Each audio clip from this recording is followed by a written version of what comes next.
One of the biggest myths is that when a job is posted, that it's open. Like, listen, if a job is posted, it's usually late in process and or filled. Let's spend time proactively networking with folks versus blindly applying to a job where now you're not one of 200, you're one of maybe 12,000. What is your top tip for any candidate navigating the job market right now? People are like, hey, can you help me network? I'm like, I don't even have time to go to the bathroom half the day. So now you want me to think about the companies? No, give me a list of the 10 companies that you admire. Forget about if they have open jobs or not.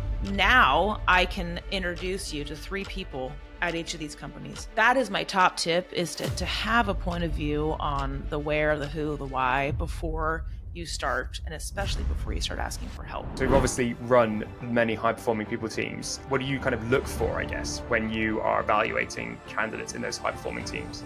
Yeah, it's a great question. One... Hello and welcome to the Open to Work podcast. As ever, we are here with an amazing guest. Kelly Dragovich joins us today. She's a former 4-time CHRO. She's a current advisor and coach, and she is also the co-host of an amazing podcast, the HR Heretics podcast, which I've been a big fan of for some time. Welcome, Kelly, to the Open to Work podcast. Thank you so much, Matthew. Great to be here. There are so many different topics to get into, but I think just so that people can understand and contextualize your experience and kind of what we're going to discuss, I'm going to ask you an interview question, which I'm sure you've had to deal with many times throughout your career. But Kelly Dragovich, tell me about yourself. Wonderful. Yes. So I live in the Bay Area, California. I'm told I'm a rare native, so I've been here my whole life. I have twin boys who are almost 14 years old. Their names are Jack and Reese. So we spend a lot of time with family. I love having fun. I love doing a bunch of different things, travel, being outdoors, being active, learning new things. So I'm kind of in that curiosity mode. And professionally, I've been doing HR people-related work for almost 25 years, mostly all Bay Area-based tech companies. So the first 10 years of that between Intuit and then Yahoo. Mm-hmm. And then the past 15 years have been working in the insane world of venture, building organizations, businesses, and people teams at companies like GitHub and Looker, and most recently Pendo. And as of August 1st, I've transitioned out of Pendo as a full-time employee, now an advisor for Pendo, and kind of into my third chapter, so to speak, of life, which is doing a lot of advising, interim roles. I have a coaching and development practice. I work with individuals one-on-one, HR and business leaders on a monthly basis, and of course, co-host the HR Heretics podcast. Amazing.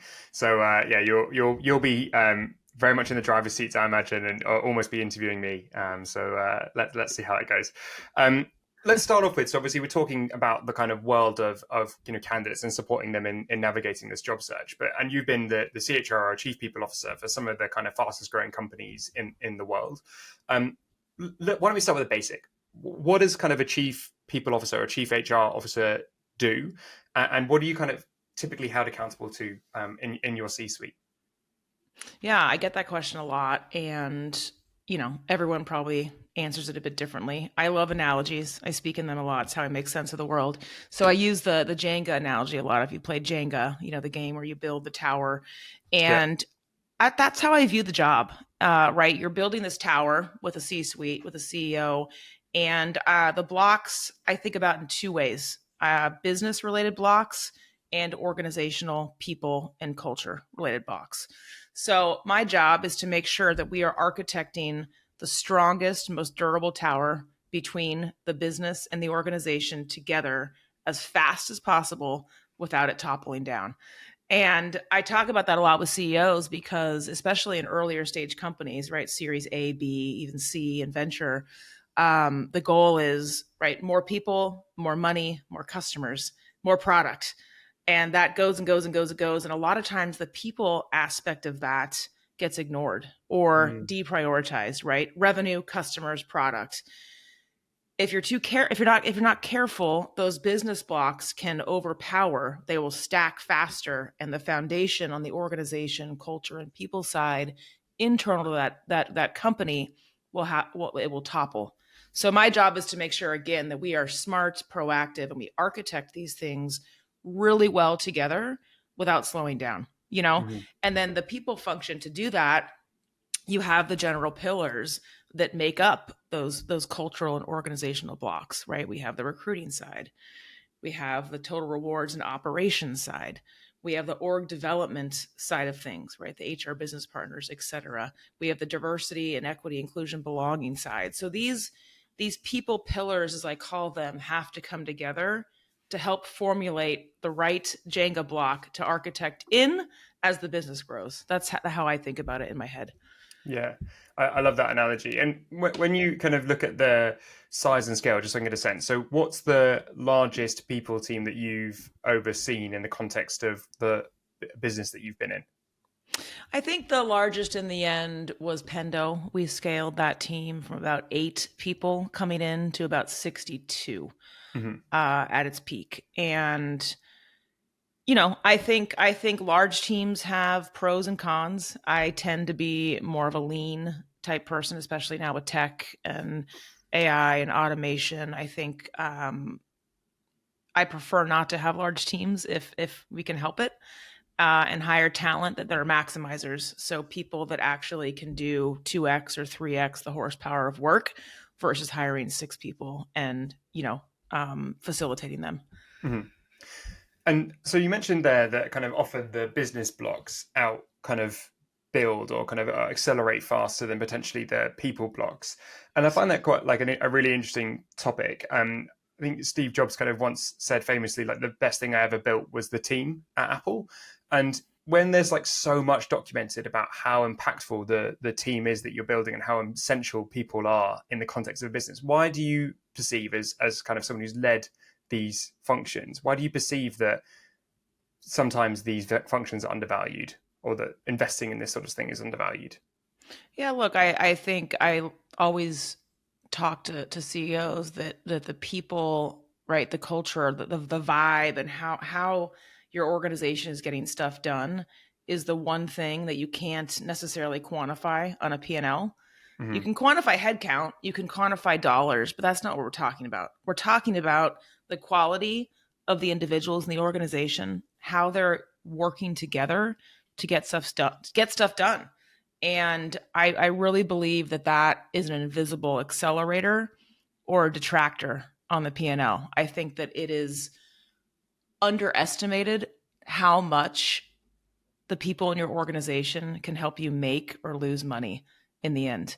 Hmm. And there's, a million different aspects underneath what that means, Matthew, Hmm. but it's just funny to me that we don't think about people outside of how much they cost Yeah. on a P&L. It is a secret advantage or killer, in my opinion, of a lot Yeah. of these organizations. And so paint a bit of a picture then for us, because it strikes me that if I was in a business that you were overseeing, that I imagine they would have a very strong culture, and they would have, it'd be in a really exciting and invigorating place to work where I was getting a lot of value. But that's not every business, as you've alluded to there. What's the kind of spectrum of what we can expect from kind of an HR function as a whole, and how these kind of functions are sort of engaged with by the business? And how do you think that changes the kind of look and feel of that business? Yeah, I think that a people function can be an incredible force for good in an organization. That spectrum can also be the opposite. They could be an invisible, kind of administrative function. And I do believe that it starts with the leader. I do believe it starts with the leader and how they interact and communicate their point of view and their identity first to the Hmm. C team and then to the organization, right? If you don't have a point of view or you don't have a vision of what this organization is, what you're going to do is adopt someone else's vision, right? And let's be honest, you usually that vision is, hey, go hire and fire people and deal with problems when they come up. And I believe that has done us a disservice. Hmm. And I think, these organizations, you come in and you don't even start with the people stuff. Like my first conversation with C-level leaders or CEOs is, tell me about what we're doing here, right? What are we making? What are we building? What's our service? Why are you doing it? Why did you found this company? If you're a founder, what are you trying to make better or change in the world? Like what is this thing? And how's it been going? Tell me about the history of how this business has evolved Is the model still sound? Are you looking to change it, expand it? We don't even talk about the people. We talk about what they're doing and why they're doing it. And that presents a whole different ethos off the bat of who you are, right? Versus tell me about your organizational structure and all the problems, right? So I do think very passionate about this. I do think we can grip the wheel a little harder here up front on this. And the second thing I'll say is I don't think enough people, leaders or teams are out in front of the organization. Right. Every organization I've joined, if it's 300 people or less upon joining, I'll meet with every single employee the first 90 days, even if it's 20 minutes. Right. And we don't say, tell me all your problems and why you're unhappy. Who are you? What do you care about? What do you do? Tell me about the business. Tell me about the inputs and outputs of the job, the workflows, right? You're getting to know the people. You're getting to know how the business works and have a point of view on this organization and the mechanics. And you're imprinting a point of view to each employee on who you are and what this HR function is, which usually ends with them saying, oh, I've never worked with an HR team like this. I don't like HR, but you're different. Yeah. I mean, I think if anyone who's listening to this, and we do have quite a few listeners that are in the kind of HR and talent acquisition kind of vertical, especially, I couldn't agree more with everything you're saying. Of course, the positioning yourself as a business advisor and partner that's looking to solve business problems. It just happen to be problems that you solve with kind of people-oriented activities, but you're solving business problems, and that has to be the kind of frame of reference that you come into any interaction with, and even for a candidate as well, thinking about what business problem am I being hired to solve, and how can I help them solve that problem. It has to be your starting point for all future conversations, so that you can really dig into the value you can then add. Yeah, there's a nuance to this. I call it the sixth sense of this job. Typically we all have some competence in the five senses of the technical and functional skills of this job. I do believe what separates the great HR teams or leaders is the sixth sense. It's a way of doing this. It's almost like an art form, and that's what I work with a lot of my clients on. My coaching clients is like, hey, and usually they're mid-level HR people, which I love the best. They're not C-suite. They're senior director level, wanting to take this role and building these nuances early, because it's really important for that influence. And you're totally right, Matthew, whether you're a candidate or an employee, like you have to interact as an investor above anything else. So Alderson James are one of the leading people and talent agencies.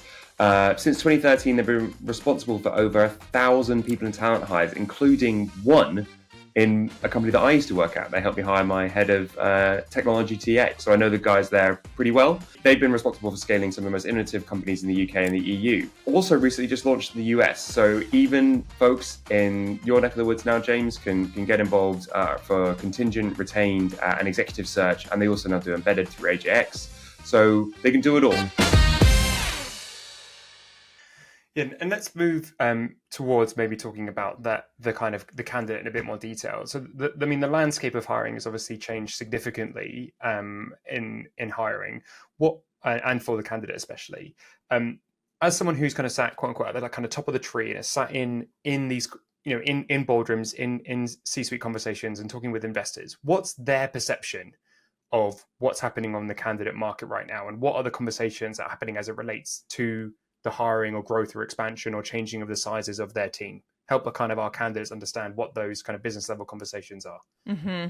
Yeah, look, I mean, if you listen to HR Heretics, we don't pull any punches. So the real talk is, why aren't you cutting heads? Like, why are you so fat and bloated? Efficiency, rule of 40, right? Cash burn. These are all very real conversations. And a lot of boardrooms are saying, can you cut more? Right? Is it really necessary to have all these heads? So I think the perception, and of course I'm generalizing because every industry and organization is different, but the perception is the past 8 years when, money was growing on trees, so to speak, everyone got a little lazy, a little happy, hiring laxed. People were growing teams maybe more than they needed to get the job done. And that is pretty much kind of being reversed right now and being looked at very carefully. So, this, the eye on efficiency started 2 years ago, a little over 2 years ago. It's been going on for a while. It's still going on. And so I think as a result, right? The market is harder for candidates. A lot of folks are out of work, and I'm helping a lot of people, and I know everyone is, but it's less plentiful out there for sure. Yeah, and so just to kind of play that back, a lot of the kind of what the conversation is, online is that this is as a result of essentially, businesses looking, the money is not as accessible as it was, it is, and it sounds like you're saying that is absolutely a lot of the reasons why companies are looking to cut down and reduce their workforces, which is why companies are doing less hiring. I mean, what's your perception of how long that will remain for, and this type of market that we're in right now? Do you have a perception of whether or not that will change in the future, or whether it will kind of be this hard and this tight for kind of quite an extended period? Look, I mean, we both talk to a lot of folks. I am both seeing and feeling it loosen up personally. Mm-hmm. I don't think it's necessarily overt yet, meaning you're not seeing hundreds of job openings, but I'm talking to a lot of folks where it's kind of like underground planning. Hey, we're looking to change up the structure internally. We're going to open a bunch of roles. We're thinking about this. There's a lot of things that are happening under the surface, if that makes sense, that I think will result in new jobs being open at some point. So I personally, I'm usually an optimist. So I personally feel like things are moving in the right direction. Now, mm-hmm. That being said, I think that everyone has trauma from the past 3 years. And I think that at best, that'll be cautious optimism. I don't think the eye on efficiency is ever going to go away. I don't know if it'll ever go back to how it was 8 years ago, which was, right, just insanity, money, candidates, hiring. I think that it's going to be very cautious for a long time, if not forever, right? Then you have technology, AI, automation. So all these multiple things are coming together, and I think it will look a little different the next 5 years or so. But I do think it is loosening up. So cautious optimism. And how is this kind of translating, do you think, in what executives, what's the conversation, I guess, with executives around hiring right now? When you sit in that seat, obviously they're looking to do more with less, but how do you think this functionally changes the way that businesses think about how they evaluate candidates, and what's that conversation in the executive team? Yeah, I mean, the conversation is more discipline, right? So you're having, more real estate and meetings given to workforce planning. Who are we hiring? Where are we hiring it? Do we need to hire in these functions? So you're seeing, again, a better discipline around putting a magnifying glass on the needs across the business that aren't just done in silos, that are done together, right? Marketing, finance, people, sales. I mean, they're having these conversations together because those decisions impact all the other functions, right? It's a system. Yeah. So that's one. The second is a lot of companies are scrutinizing every backfill, right? Do we need to replace this person? Should we put it somewhere else? Should we not replace it at all, right? You're seeing performance management uptick. A lot of executive teams are focused on top talent only, where we want to keep top talent, and we want to manage out folks that are underperforming more aggressively than before. And to your point in the hiring side, we want to make sure that we have the best. Because that's what I'm seeing is great talent. They still have multiple opportunities, and they will continue to have that.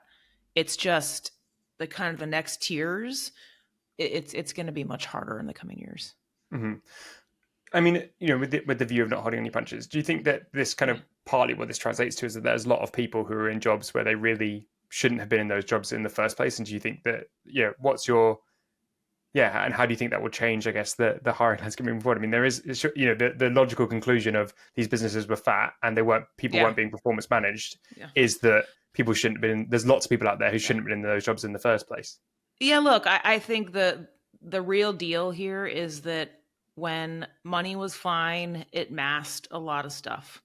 A rising tide lifts all boats. We're making money, we're having exits.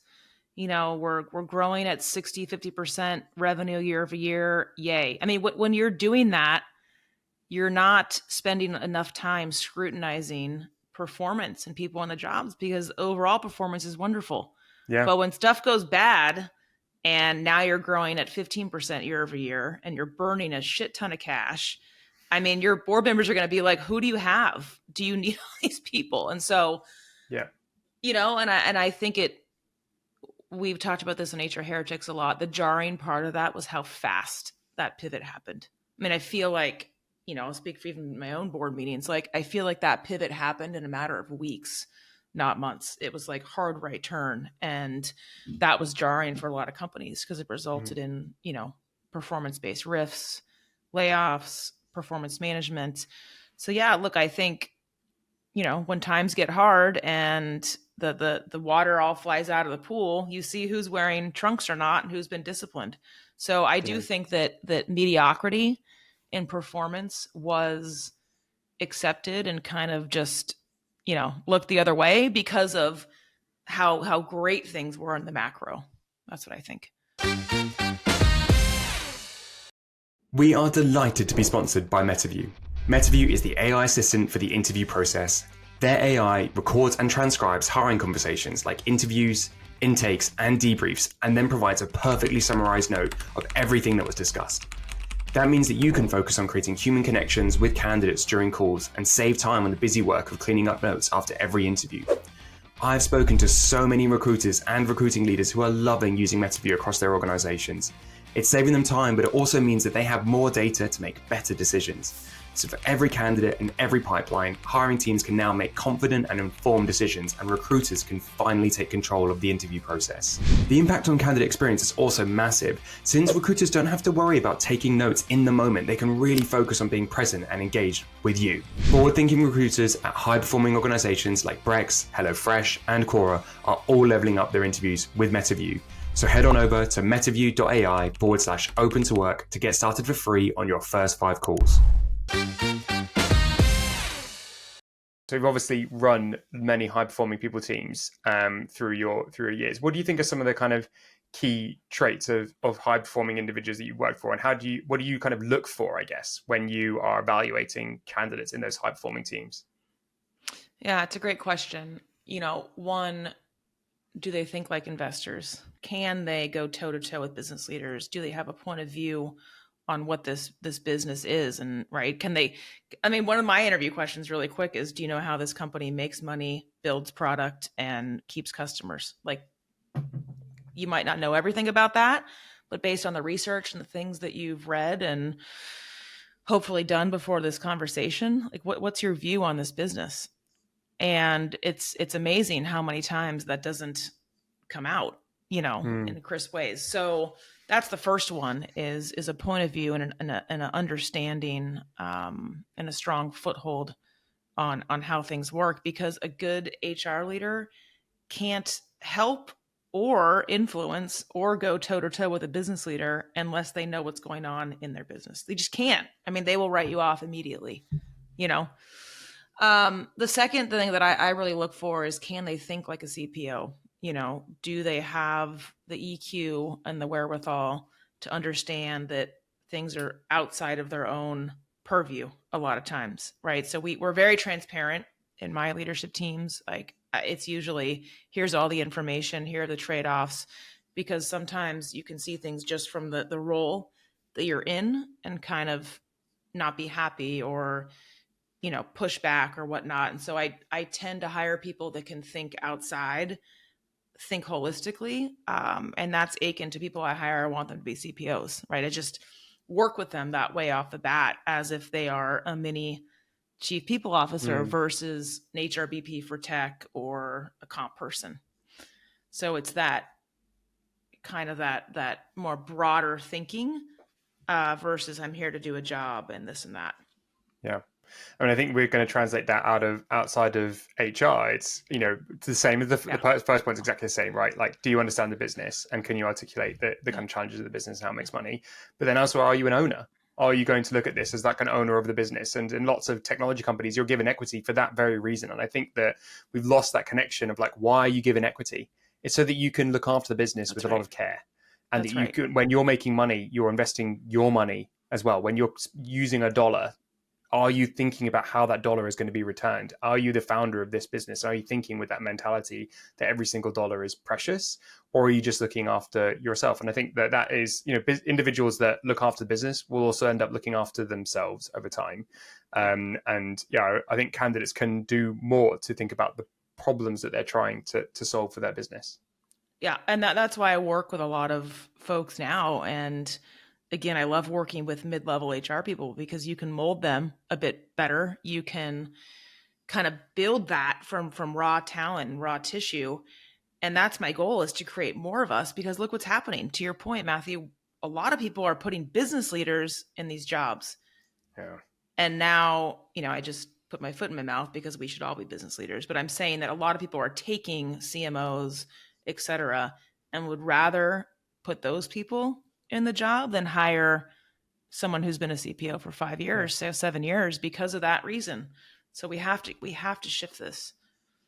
I remember really vividly, to share a story, when I was interviewing, and the CTO had taken on the role of the CPO whilst they were looking for an interim, and so they were looking for a head of talent acquisition, and this person had overseen that seat, and they were really frustrated that the hiring in their technology team wasn't working in the way that they thought. They said, the recruiting team isn't bringing us the right candidates. We're speaking to all these people, and they're not right. And we're not getting offers out, and our kind of time to offer has, gone down massively. And I looked through the analytics of the business, and I looked through what their performance and the volumes and blah blah blah, and said, actually, I think the problem is you.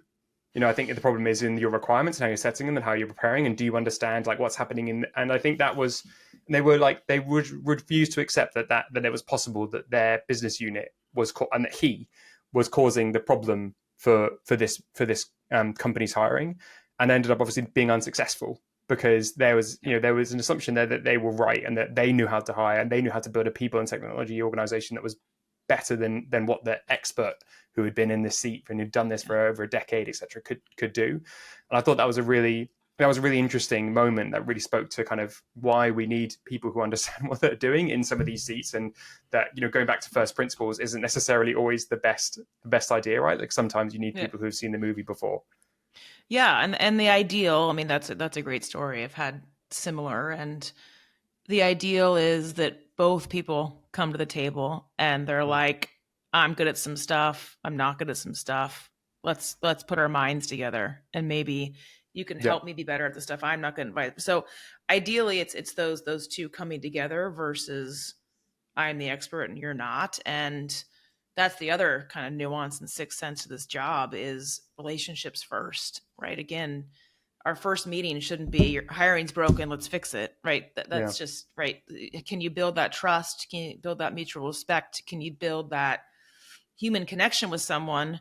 You get a lot of grace with that, and it's easier to work through things. And so I think that's the other aspect, is not necessarily leading with the things in this job. I think that when it comes down to hiring, that I think is a challenge with how we structure interviews at the moment. Like, and I'm obviously a very big fan of like structured interviews, and all the data, etc., indicates that they return the highest, like the best return for the most equitable outcomes, etc. But I've always felt that the processes that I've been in that have been the most successful have been ones that have been consultations, where we've gone in as an equal to solve problems together that their business might be facing, and that it's been clear as a result of having those consultations that I would be the right person to solve that problem for them or not. Yes. And I think when we focus on behavioral interviewing as a core interview structure, i.e. tell me about a time when you've done X, we lose that ability to consult and advise and have an equal conversation because it is inherently one-sided. Yes, we did an episode on kind of work trials and all of that. Big fan of work trials, Yeah, I mean, look, the best way to see if you're going to work well with someone is to work with them. Now, the reality of that is it takes time, money, and resources. And that's, that puts a strain on the business. Give us a 90-day plan, which I think are just any company that ever says, give us a 90-day plan, I would say you're probably, if that's a level of effort they're willing to put into their case study, just imagine what it's going to be like when you work there. Totally. I mean, and so, but for executive level roles, 100%, tons of time with these organizations, working sessions, right? I mean, you have to spend a lot of time with folks, and that's hard to do when you're hiring 600 people a year. I get it. But yeah, you're completely right. So based on your observations of the kind of general kind of candidate landscape right now, what are some of the biggest myths that you see that you'd like to dispel? Yeah, one of the biggest myths I talk about a lot, because I talk to a lot of folks that are looking for roles right now, obviously, and helping them, is, they say, well, I just applied to 10 jobs today. And one of the biggest myths is that when a job is posted, that it's open. Like, listen, and I'm not saying that sometimes it is true, but my generalization is never apply to a job outright. Like if a job is posted, it's usually late in process and or filled. Let's spend time proactively networking with folks. Let's spend time, working through those networks and those organizations versus blindly applying to a job where now you're not one of 200, you're one of maybe 12,000. Yeah. I think it's a nice point, and I think your networks can definitely break down those barriers. I think trying to find that balance. I think when we talk to the broader candidate landscape at all different levels, is that applications are a really important part of how people get hired still.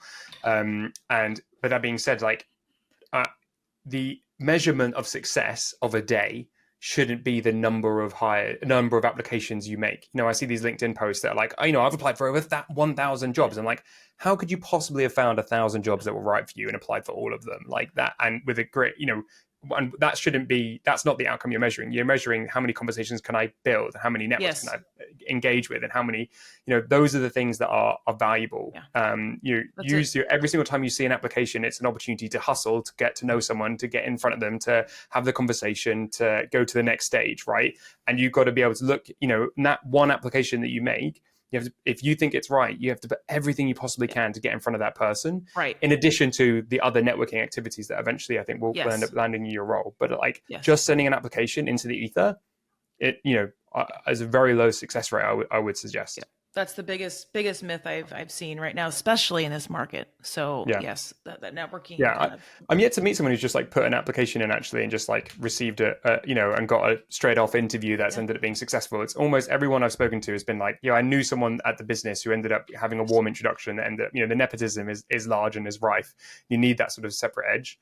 I've also been recommending a lot of candidates to send looms to hiring managers because be a person.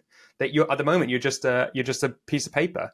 Now go be a person and build that connection 100%. with them, even if it's one-sided. But if you want that job, you have to put everything into it.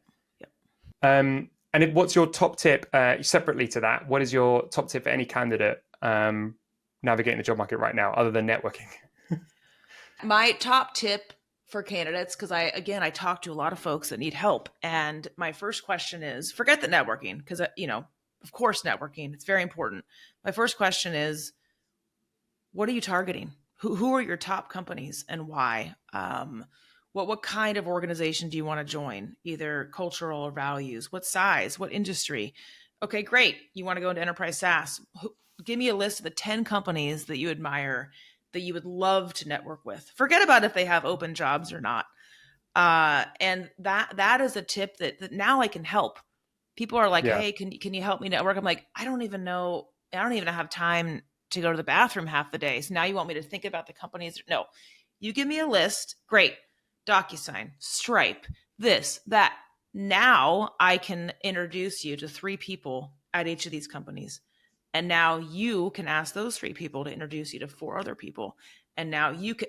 So that is my top tip, is to have a point of view on the where, the who, the why before you start, and especially before you start asking for help. I really couldn't agree more. And I think to go, a level further, I think one of the reasons why candidates really struggle with this is because they want a job, right? And they think that by sending you a list of companies or a list of 5 companies that they're eliminating their opportunity to get introduced to other companies that could be hiring right now. And actually, that's thinking about it the wrong way around. Yeah. You have to, the more specific you can be, ironically, the more doors you'll be able to open. Yes. And when you market to everyone, you market to no one. Yes. And that feels really uncomfortable as emotion to lots of candidates, because they don't want to eliminate their opportunity to get access to other types of work. The other tip on that, my friend, is I don't really want to put my personal brand out there and help someone who just wants a job. Put some thought into that. Think about it beyond just the 9 to 5 and the paycheck, because you're asking for people to help you and introduce you to their network. It's their brand. It's their, have some respect for the person you're asking and put a little thought into this versus get me a job. It's not enough. We launched the Open to Work community a couple of weeks ago, and I think if I look at the trends of questions that come up, it's I'm struggling on how to network, and almost always it comes back to you don't know what the ask is, like when you go and you don't know why they should take that risk on you, and why you're worth their time to kind of introduce to someone else. Yeah. And that kind of getting that value proposition down and the specificity of the ask are really two essential hooks to make that work. And like, honestly, like almost every person in this community is asking and going along that same theme of like, how do I network properly into my next job? And it's, it really comes down to the points you've just mentioned there. Yeah. I mean, I usually give the Jerry Maguire quote. I'm like, help me, help you. Help me, help you. So make it easy for those that you're asking to help you. Yeah. And like, get the byline together, right? Yeah. Like, send me, what is the thing that you're going to send me so that I can copy and paste it and send to someone else and say, hey, I just met Kelly. This is why she's awesome. You should meet her. Like, 100%. It needs to be that simple for me. Okay. Cool. Amazing. Well, thank you so much, Kelly, for coming on today. We really appreciate it. Yeah. Lovely to spend more time with you. Same. And this is, one of many episodes, right? So go back through our back catalogue, like share and love the love of the Open to Work podcast. If you know other people who are looking for work at kind of around the world, then this is the place to go. We've got Kelly's and many others who have been on our podcast and who are still to come on. And if you're looking for a bit more hands-on support, obviously reach out to Kelly. She sounds like she's especially if you're in the HR world, sounds like she's the person to know. And obviously you can join the Open to Work community as well. If you have any questions for us, you can write into opentoworkpod@gmail.com. And we can't wait to help you find your next job soon. Thanks so much, Kelly, for coming on again. Yeah. Thanks for having me.